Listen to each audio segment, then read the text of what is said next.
Welcome to the first trial episode of the Challenger Corner, which is a weekly recap of the ATP Challenger Tour consisting of finals, standouts, and journeys of these players. I usually condense matches for the channel, but with the current uncertainty around whether fan edits will remain visible because of copyright and the presence of the official channel, for that, I suggest you to follow the ATP Challenger official channel on YouTube. I'm trying an audio format alongside the usual writing over Tumblr and threads over Twitter. I'll still try my best to edit especially classics and finals if I'm still able to, but we'll see how it goes. We are supposed to have 5 Challenger tournaments last week, but the Fujairah Challengers, which were supposed to take place last week for the Fujairah 1 Challenger, and this week, supposedly, for the Fujairah 2 Challenger, were cancelled over the current affairs of the Middle East. And as a result, the players were scrambling, and especially because of the red alert delay in some second qualifying round matches, and it took 10 hours for the ATP to cancel the whole tournament. So the ATP's initial plan was for the players to pay 5,000 euros for a charter flight from Oman to Milan, but it faced a backlash around both the players and the wider tennis social media space in general because not everyone in the Challenger Tour can afford that, or for some, they say that these players might have resorted to fixing to complete the, if for example they take the pay later from the credit card, for example, or somewhere along those lines. On the other hand, some other players are Asian based, so they also looked for nearest flights, for example in Taipei or to Hanoi. And another question that followed this is their ability to partake in other tournaments for that week because the Fujairah 2 Challenger, especially for this week, is cancelled. This concern was brought by Gabi Adrian Moitan over his Instagram, but it's a good question. The PTPA responded by subsidizing half the cost, which is 2,500 euros, and the ATP finally made that free of charge so everyone can get out of the United Arab Emirates. At least most of these players got out. And this week's tournament count as a result is 6 instead of 7. And having 7 challengers a week is now a new normal. For some other people, especially considering what happened the Saturday before, this event could have been cancelled earlier, but yeah, the ATP went and released the draw of the qualifying rounds and the main draws, and then let's see what happened. But then the red alert delay happened, and the cancellation eventually happened. Anyway, let's move on to the weekly finals recap, where I try to recap what happened in the previous week's singles finals. I'm trying to recap these finals in order of their conclusion. So let's start with the Kigali 1 Challenger in Rwanda, which took place on Saturday, but it was concluded earlier that Sunday after the first qualifying round match of the second week's event. Where Joel Schwaerzler, who was the runner-up of the Lugano Challenger the week before to Zombor Pirosh in indoor hard, defeated qualifier Stefano Napolitano 7-6, 7-6.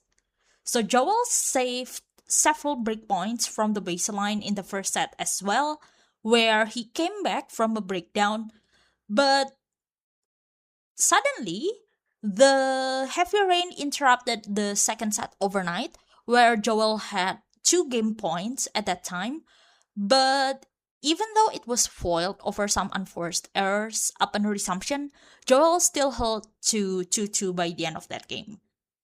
The second set was also settled in a tiebreaker, where Joel saved a set point from his defense to a backhand winner finish. So that set point to 6-5 was made by Stefano's forehand winner, but the save was to 6-6. And then Joel fired a forehand winner to create his match point to 7-6, and he converted it right after to take that second set as well as the title. Make that Joel's second challenger title after Skopje 2024. But it was worth noting that 9 of the 12 sets Joel won throughout the tournament were tiebreakers, and the only tiebreaker set he conceded was against top seed Marco Trungelliti in the quarterfinals, more specifically in the second set.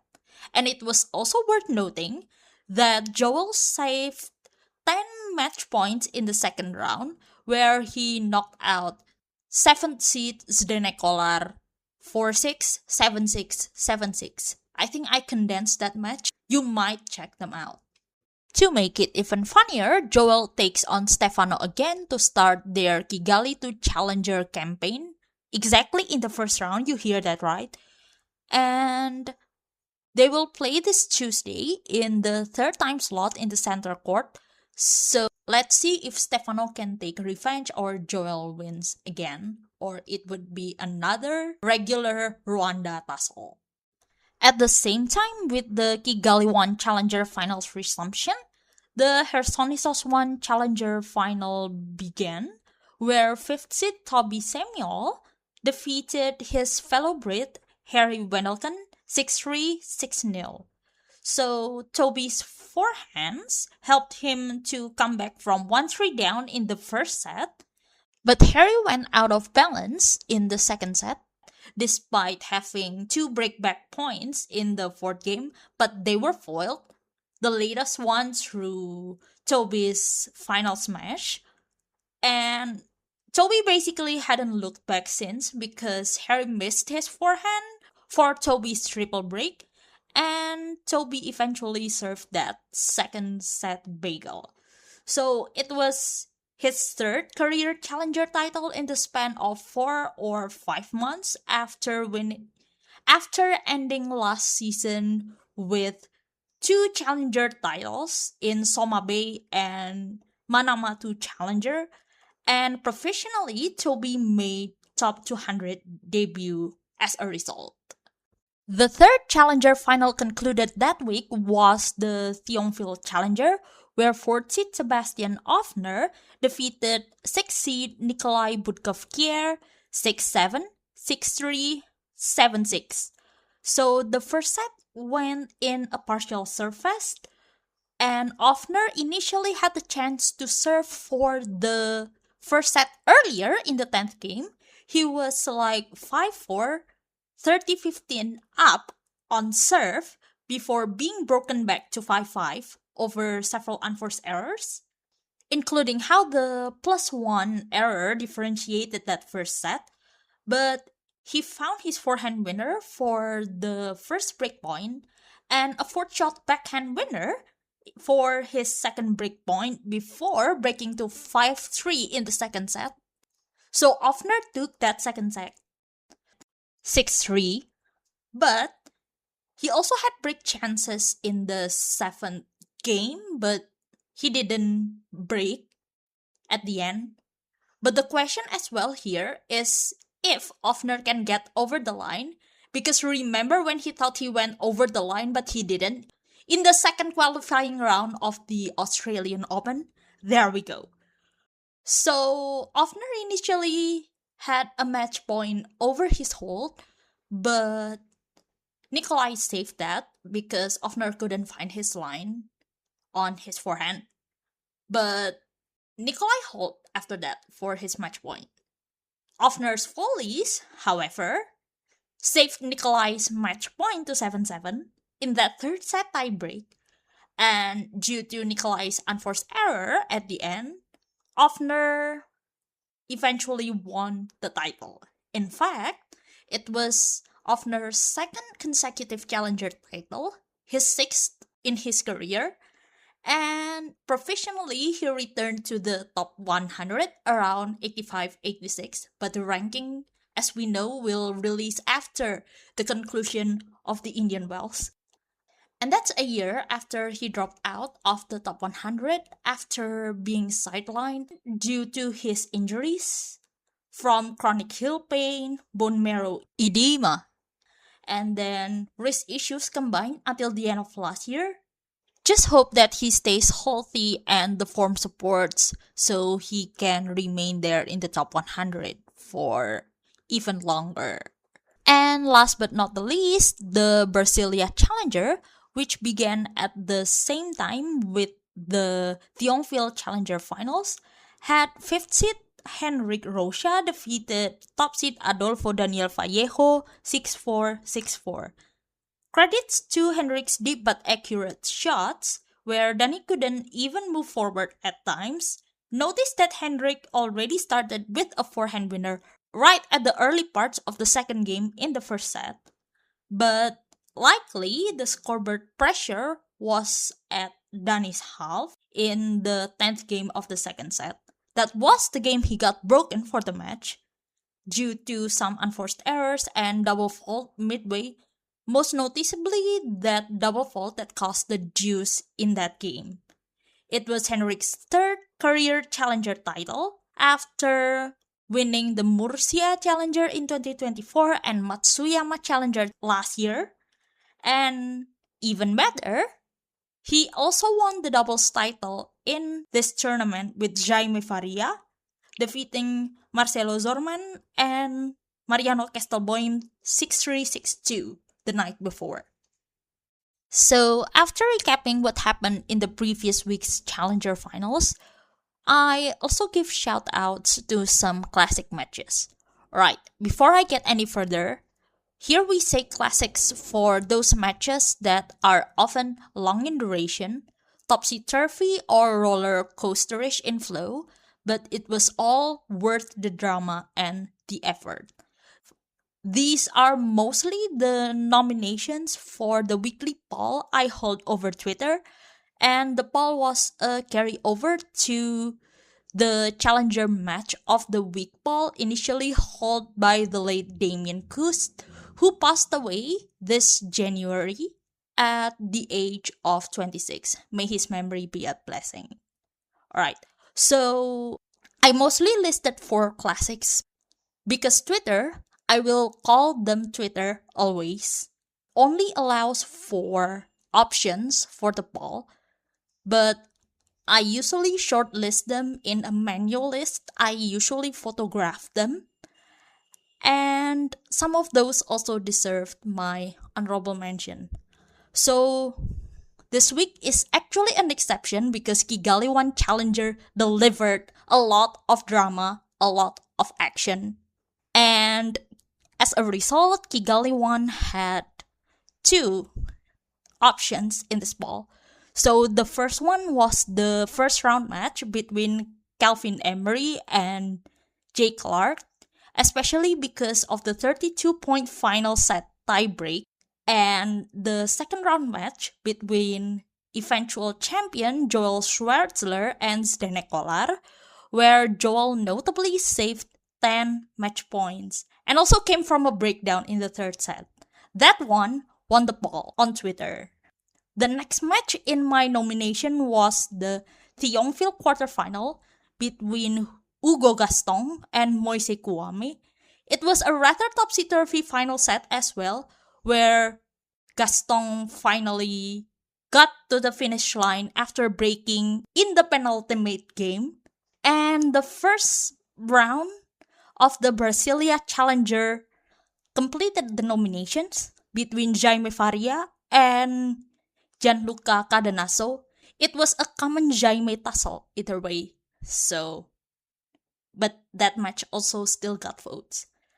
My honorable mentions went to another Kigali One Challenger match, This one was the quarterfinals between Joel Schwaerzler and top seed Marco Trungeliti, where Joel needed 6 match points to eventually reach the semifinals, as well as the Thionville Challenger final, where the question was whether or not Sebastian Ofner got to the finish line against Nikolai Budkovkier, because in parts of this match, it could still have gone either way, but it eventually wasn't. And Ofner looked like a better player, and he did at the end of the match. Both finals and classics shoutouts lead nicely to what I will call as the trajectory watch. So this is where I also give shoutout to players whose progress I've been tracking for that week. So it might be finals related, which is often a bonus for all the hard work they have been put into. But sometimes there also are players who might be on the lookout in the future as well, or those who perhaps more silently, but they are steadily making progress, and I also appreciate that. So I'm starting from this week's finalists or champions, where firstly, Sebastian Ofner's return to the top 100 after the said Australian Open second qualifying round heartbreak and then some losses before his 2 consecutive challenger titles in Saint-Brieuc and Thionville.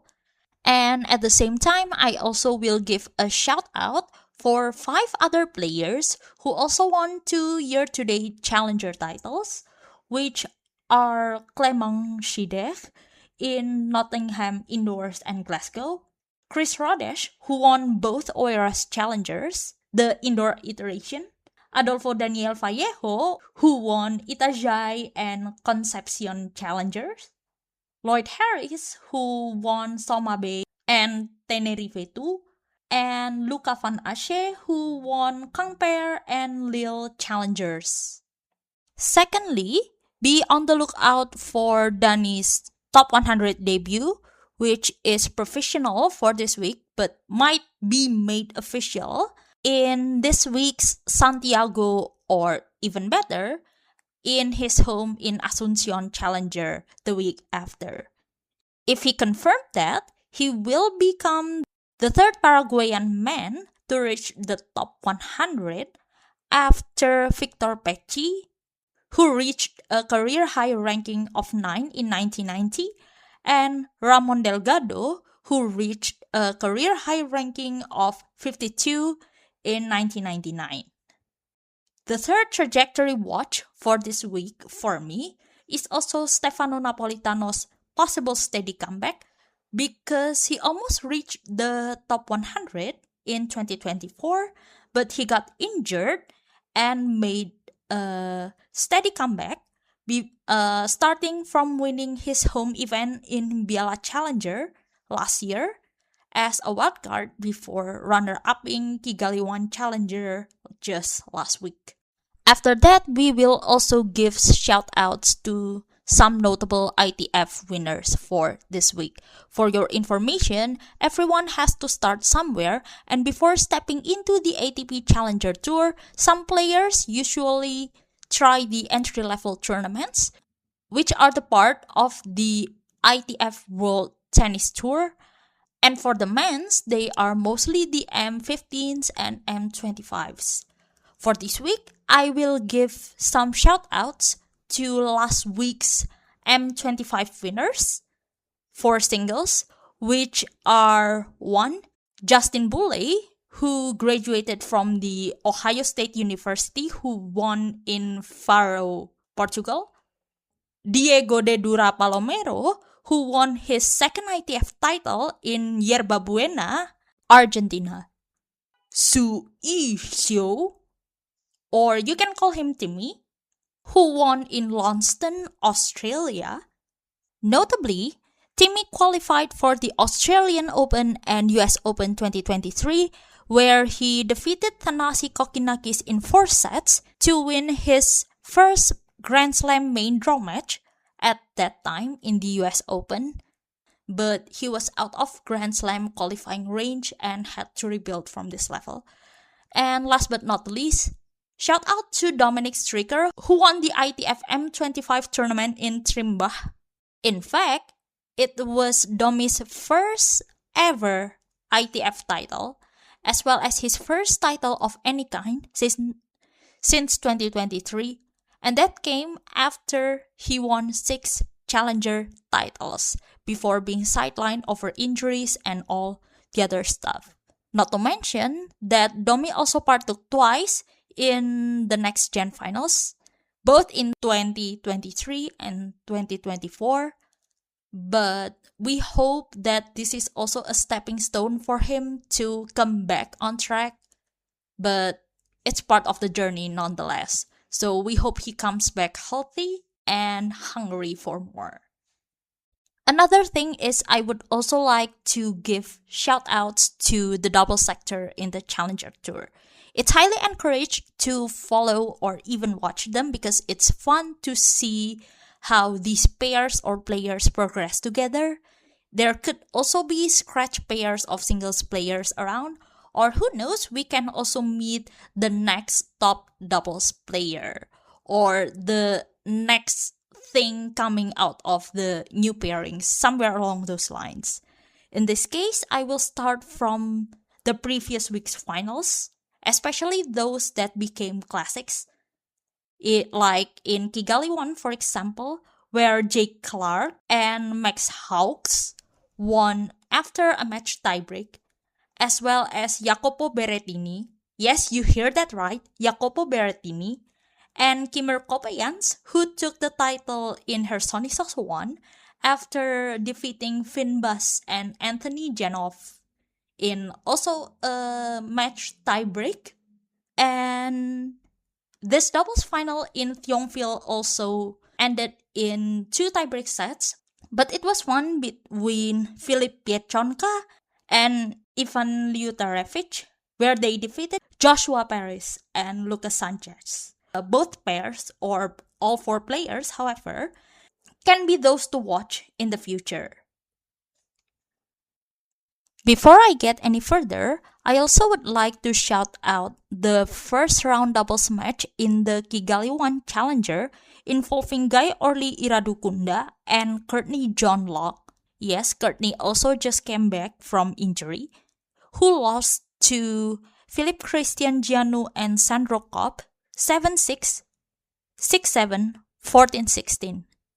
You heard that right, another 30-point match tie-break in doubles. Finally, what's in store for this week's tournaments?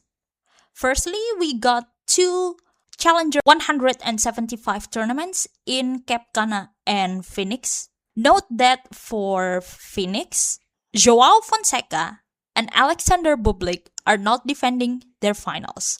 Joao will face Yannick Sinner in the Indian Wells third round, while Sasha just lost to Rinky Hijikata earlier as I record this. On the other hand, in the Cap Cana Challenger, around 2 players will likely make the top 100 for the first time should they make it far in the tournament. First, it's Francesco Maestrelli, who currently sits in 112 in the live ranks. He will start his main draw campaign by facing his compatriot Luca Nardi, while Coleman Wong sits in 124 in the live rankings, and he just advanced to the second qualifying round after defeating Zhang Jichen. And should he go all the way, snatching the title at best, he would likely make the top 100 for the first time, and it would be huge for Hong Kong, who finally had someone in the men's top 100. Secondly, I thought we would look forward to the first round rematches, where the first one was the Sangbria's first round match between Clément Tabur and Kei Nishikori. So Kei won that match 5-5 if I'm not mistaken. And just last night local time, Clément asserted his revenge and won 6-4 in Cherbourg. The second rematch would be Joel Schwaerzler taking on Stefano Napolitano for the second time in the Kigali 2 Challenger first round. This would be third on Tuesday in the center court, which was exactly last week's final that was finished last Sunday. The third one is check out the Peruvian derby in Santiago between Juan Pablo Farias and Gonzalo Bueno. If I'm not mistaken, it was like the second or third meeting, but Gonzalo went over the line at the end. Also, the next story is the confirmation of Dani Vallejo's top 100. Will that happen this week in Santiago or next week in Asuncion or both? Also, shout out to the Cherbourg Challenger for giving Thomas Farrell and Sasha Guimard Weyenberg wildcards for the event. They deserved it after both Fujairah Challengers were cancelled due to the current affairs from which both players came home from, as they were supposed to play in that event. So it was a relief to see them receiving wildcards at home at the end. So that's it for the first trial episode this week. It is going to be a packed week, I know, with 6 challengers. But I guess this should be a good warm-up because in the next 2 or for several weeks, we will have 7 and it will be very packed of action, but it will be worth it. So see you!